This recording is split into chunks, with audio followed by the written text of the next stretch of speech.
Good day, Hoosier Nation, and welcome to this video edition of the Paper Boys. I'm ID's men's basketball columnist Evan Hoopfer, joined alongside by Alden Woods and Sam Beishuizen. We're here recapping the IU win 74-68 tonight against number 22 ranked team in the nation, SMU. And we learned after the game that this is IU's 16th win in the past 3+ seasons against ranked foes, and that's tied with Kansas for the most in the nation. So impressive performance by the Indiana Hoosiers, and it was a three-point barrage of sorts, and Alden wrote about three-pointers. They took a lot of them. Yeah, they took the 6 most three-pointers in school history. They went 12 for 33 from three. James Blackman hit 5 of those. I think Yogi Ferrell hit 3 of those. And after the game, Yogi Ferrell said that it's one of those things where the team's just not afraid. None of the guys on the team are afraid to miss shots, which I really think is a new development among the team. Last year, you saw guys who they knew they couldn't shoot, and they didn't want to take shots, and if they got an open three, they wouldn't take it. And now we're seeing guys who are just, they're chucking, they're taking not open shots. And, you know, that can be a problem, but even Tom Crean said that he doesn't really care as long as you're not taking horrible shots. He'd rather you be shooting, because that's how shooters play. Yep. And then one man in particular who took a lot of them was James Blackman. He went 5 for 10 from behind the arc. It's obvious he has a green light wherever he is. 26 points tonight. 26 points, leading all scorers tonight. A really impressive performance by him. And Sam, this team was just like more fun to watch than last year. Wouldn't you agree? Yeah, no, that's something that's really underrated when we're talking about basketball. Is how fun is this team to watch? Because Indiana's fun.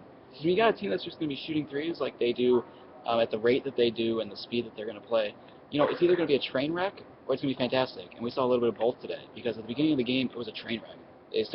They came out of the gate, they were down 22-10, and it was kind of like, oh, okay, so Indiana's not good at all. And then out of nowhere, they started hitting them. I think when they did, they just weren't afraid to. They were, literally everybody on the team was ready to pull up. I mean, Troy Williams took a long two that was put on the line. It was on the line. You didn't like that very much, but it was biggest thing of this game I thought that was kind of overlooked is James Blackman was also 7 of 7 from the line. I mean, it makes sense. He's a really good shooter for him to be so perfect from the line. But down the stretch, he got fouled in the corner. IU was only up 3 at the time. You're still a freshman at Assembly Hall against a ranked team, and he knocked down all 3. Really wasn't any doubt that he was going to hit them. Doubled IU's lead to 6, and at that point it was over because there was only 2 minutes and 33 seconds left, and SMU decided to turn it over, as they did all day, and it kind of just became an easy end to what I thought was going to be a really dramatic game. It wasn't at the end because IU just kind of started not missing anywhere. Yeah, that was the craziest thing. SMU shot really well. They shot 57% from the field, but they had 19 turnovers opposed to 7 for the Hoosiers. And the big part, that was the cardinal sin of last year's team. They turned the ball over at every turn, and a lot of that was because Yogi Ferrell had the great burden of being the only ball handler on the team. But in this team, they're starting 4 guards, and 3 of them can be legitimate point guards in the Big Ten with Yogi, James, and Rob.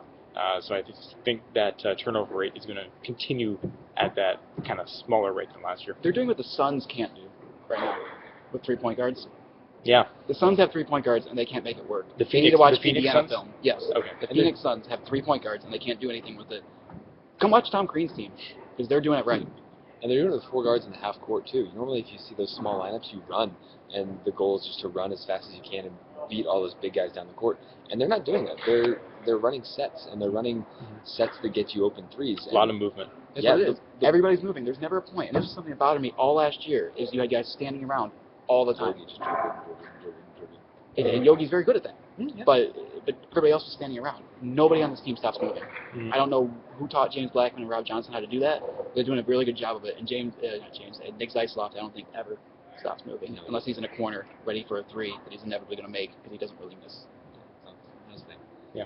The suspended players came back tonight. No Emmett Holt tonight, but we did see a good amount of Troy Williams, and Stan Robinson only played 9 minutes tonight, but he's very good in that 9 minutes. He got to the basket. He only had 2 points, but you know, he scored twice. Yeah, he got to the basket, kind of opened things up. Changed the dynamic, I was told by Tom Crean. He did a little bit. You know, in the first 10 minutes, they weren't going to the basket. They were just settling for shots and not going inside the 3-point arc at all. You got to get into the paint, like Tom Crean was saying, and then use that inside-out game, and then you get more open shots. It becomes more of a rhythm and stuff like that. That's why I think Stan Robinson is so important to this team, is because he attacks the basket when other players don't attack the basket sometimes. And Troy Williams had a big game. Alden, talk about Troy Williams. Troy Williams had one of those quiet games. He ended up with 11 points, and I didn't think he had 11 points. If you would ask me, I would have said he probably had 4 or 5. A lot of those did come on free throws. Troy Williams, every time he touches the ball, you know he's going to go directly at the basket and probably try to dunk on somebody. I was sitting up in press row, and at one point, they're running on a fast break, and Troy's got a 2-on-1, and he pulled it back. And Terry Hutchins, who's sitting next to me, goes, I didn't think there was any way that he was not going to go and just try to jump over somebody and dunk. And they actually scored. They hit a 3. Nick Zysloff hit a 3 on that possession. Troy said that he came out and he wasn't anxious and he wasn't trying to prove anything. And I really don't think he was. And it was completely the opposite of what I expected to see out of Troy Williams tonight. Honestly, I expected him to come out and try to score 30 and show that, you know, he can be the guy on this team and he's going to be the one who they need to take them over the top. And he really didn't. I'm not entirely sure how many shots he took. Did not take a three-pointer. Did not take a three-pointer. Almost. He took one with his foot on the line. Oh, gosh, yeah. He tried. And he did take a couple out-of-control things, and he had a couple. I remember there was one play where he had a 2-on-1. He had a 3-on-1, actually, and he had 2 open teammates beside him on a fast break, and he just decided to go up to the hole.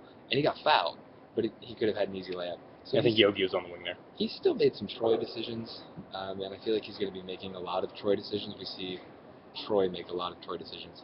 But he played well. Yeah, still young this season, but IU was 3-0. Equals the number of team wins the football team has right now, and significantly less games. Well, we might see tomorrow Ohio State. That could be win number 4. It could be. We'll see. Loss. But yeah, so thanks for sticking around for this video, and read our stuff on ideasnews.com. Over the break, we are not taking a break. We will be covering the games and then writing about our opinions, thoughts, feelings, and objections about them. Yeah, Saturday. Lamar on Saturday. Eastern Washington on Monday. And then uh, UNC Greensboro on Friday. Oh, 9 o'clock start. 9 o'clock Fantastic. p.m. Can't wait. All right, so thanks for sticking around, guys, and thanks for reading our content on ideasnews.com. For Alden Woods, Sam Beishuizen, I am Evan Hoopfer, saying have a fantastic night.